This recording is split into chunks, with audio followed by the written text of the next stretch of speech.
Good morning, all of you. We will start our lesson with Shakespeare's sonnet number 154, The Little Love God. Again, we will start with what is sonnet. Sonnets are 14 lines long poem, and sonnets in English are written in iambic pentameter, which means that each line has 10 syllables alternating in an unstressed followed by stressed pattern.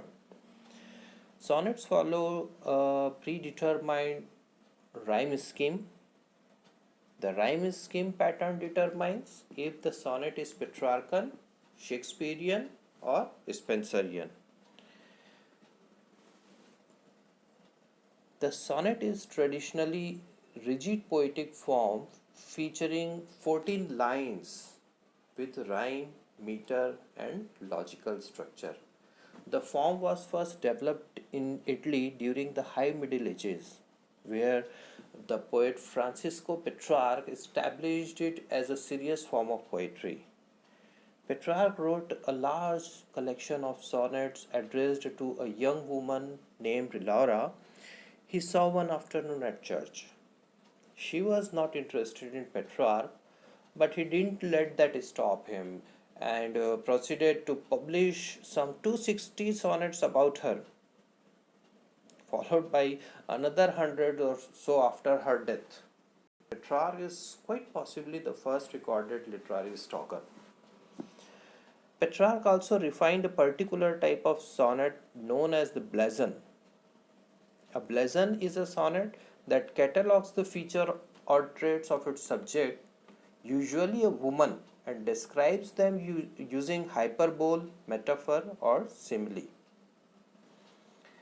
Yacht and Surrey introduced the sonnet form into English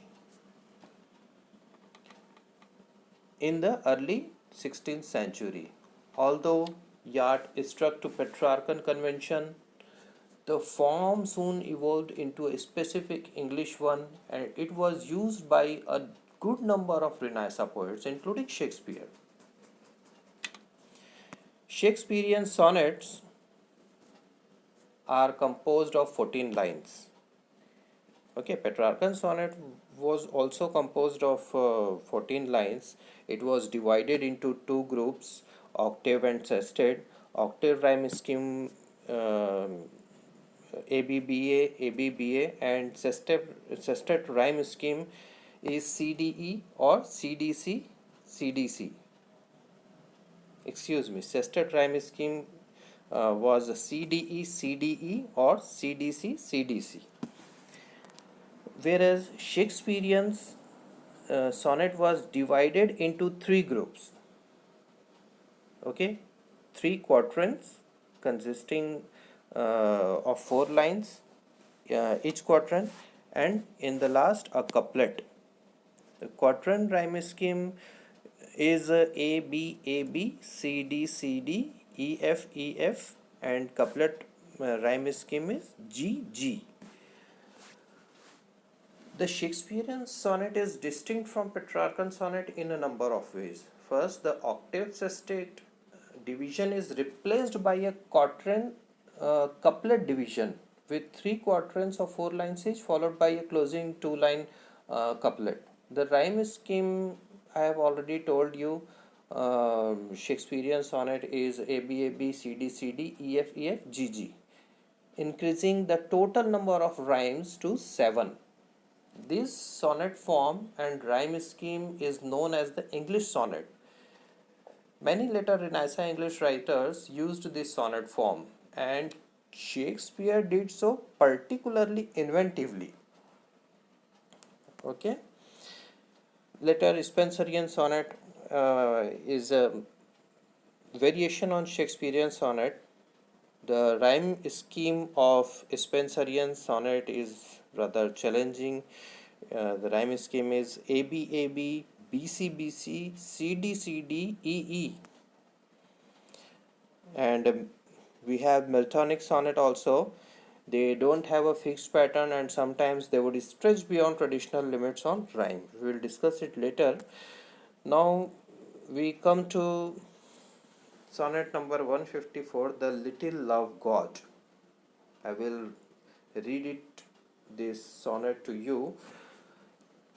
The little love god lying once asleep, laid by his side his hard inflaming brand, whilst many nymphs that vowed chaste life to keep came tripping by, but in her maiden hand the fairest votary took up that fire which many legions of true hearts had warmed, and so the general of hot desire was sleeping by a virgin hand disarmed. This brand she quenched in a cool well by, which from love's fire took heat perpetual, growing a bath and heedful remedy for men diseased. But I, my mistress thrall, came there for cure, and this by that I prove love's fire heats water, water cools not love. Okay, we can see the rhyme scheme of this sonnet is A B A B C D C D E F E F G G. Okay, how we identify rhyming? Like when we take into consideration the first line, the little love god lying once asleep. Okay, led by his side is hard inflaming brand. Okay, the word asleep. Okay, if we take it as a, isn't it, a, and laid by his side his heart flaming brand, inflaming brand we take as b, a b, and whilst many names that vowed chaste life to keep, asleep, asleep, and keep, asleep, keep, asleep, keep, a, again a, and came tripping by, but in her maiden hand. Okay, inflaming brand and maiden hand, again b, brand hand. Okay, so in this way we decide a b, a b, right? Okay, let's start with a poem. So the title is The Little Love God. Now the question comes, who is this little love god? Love god.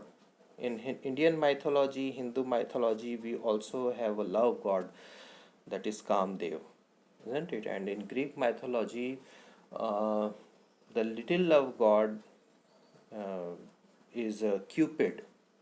According to myth, Cupid was son of Mercury, the winged messenger of the gods, and the Venus, the goddess of love. He was son of Mercury and Venus. He often appeared as a winged infant carrying a bow and a quiver of arrows, whose wounds inspired love और passion in his every victim. जिसके ऊपर भी उन्होंने अपना तीर चलाया उसको प्रेम हो जाएगा, ठीक है, he will fall in love. He was sometimes portrayed wearing armor like that of Mars, the god of war, perhaps to suggest ironic parallels between warfare and romance, or to symbolize the invincibility of love, isn't it? In Greek mythology, Eros was originally depicted as a slender boy with wings, but during the Hellenistic period, he began to be portrayed as a chubby child. It was this time that he acquired the bow and arrow that remains such a strong symbol today, isn't it? अभी भी जो है आप Valentine day में जो cards share करते हैं, जो beloved and lovers shared Valentine card with each other, you will find that Cupid is engrossed in those cards, okay, Valentine cards, greeting cards, isn't it? It was said that anyone who was shot by one of Cupid's arrow, either mortal or deity, would be filled with uncontrollable desire. The Roman version of God uh, of desire retained those characteristics. While many do associate Cupid with love, few consider Cupid's great role in love being any more than decorating the outside of a card on Valentine's Day. Shakespeare truly defined Cupid's power in sonnet number 154. Okay. Later on in uh, the third and fourth line, whilst many nymphs that vowed chaste life to keep came tripping by, but in her maiden hand the fairest votary took up that fire. Who is these nymphs? Okay, fairest votary में okay तो ये है कौन, ये कौन लोग हैं? They are maidens of Diana. Okay, Diana seems to have been and who is Diana? Diana is indigenous Italian deity, perhaps originally a goddess of the woods, but over time she and Artemis blended together. By the height of Roman civilization, she was revered as the goddess of hunt as well as wild animals, the moons, childbirth, children, and she was even associated with fertility. Right. So again, one more thing is that sonnet number 153 is also dedicated to this little love god Cupid. So we again start with the little love god lying once asleep, laid by his side his hard inflaming brand. The sonnet is most certainly referring to Cupid due to Shakespeare reference to the little love god in line 1. Due to the fact that Cupid was sleeping, he laid his hard inflaming brand by his side.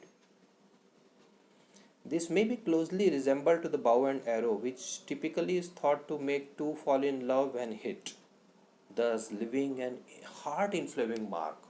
Okay. While many nymphs that vowed chaste life to keep came tripping by, but in her maiden hand the fairest votary took up that fire which many legions of true hearts had warmed. Nymphs are described as beautiful young women, and by having vowed to chaste life, as in line 3, these women have chosen to remain virgin and pure. In the next two lines of the sonnet, the most beautiful of the virgins took up that fire and took the flaming bow and arrow for herself, and therefore held Cupid's power of love, which had caused many previous pairs to fall in love, as uh, displayed in line 6. And so the general of hot desire was sleeping by virgin's hand. Just a second. And so the general of hot desire was sleeping by a virgin hand disarmed. This brand she quenched in a cool well by, which from love's fire took heat perpetual.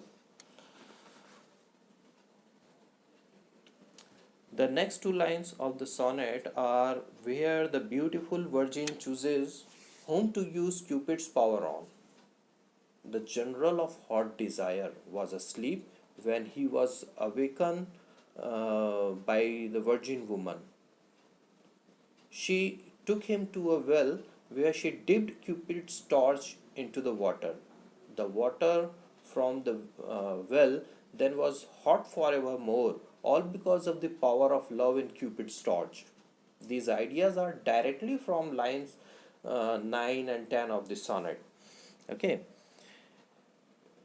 This brand she quenched in a cool well by, which from love's fire took heat perpetual, growing a bath and healthful remedy for men deceased. But I, my mistress's thrall, came there for cure, and this by that I prove.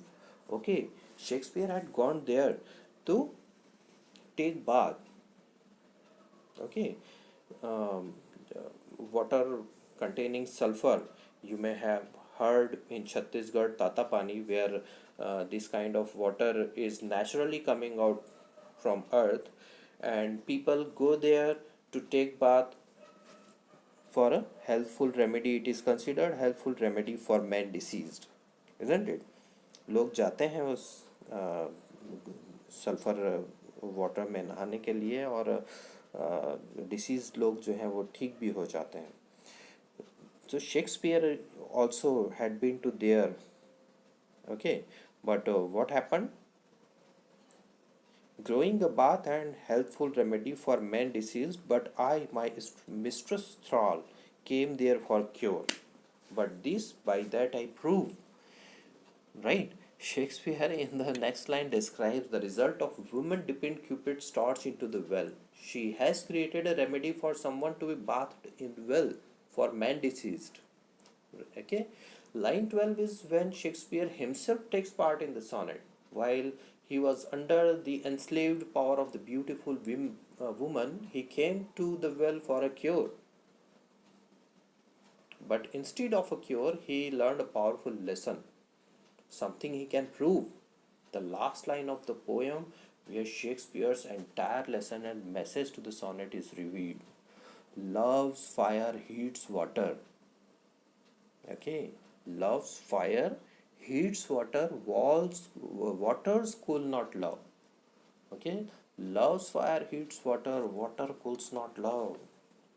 तो जो है ना, पानी जो है वो प्रेम की प्यास को नहीं बुझा सकता, है ना. प्रेम की प्यास जो है वो पानी को गर्म कर देगी. Love's fire heats water, water cools not love. A beautiful message in the last line of Shakespeare, sonnet number 154. Okay, dear, thank you very much for joining us here. Again, we will come with a new lesson, new poem. Thank you very much.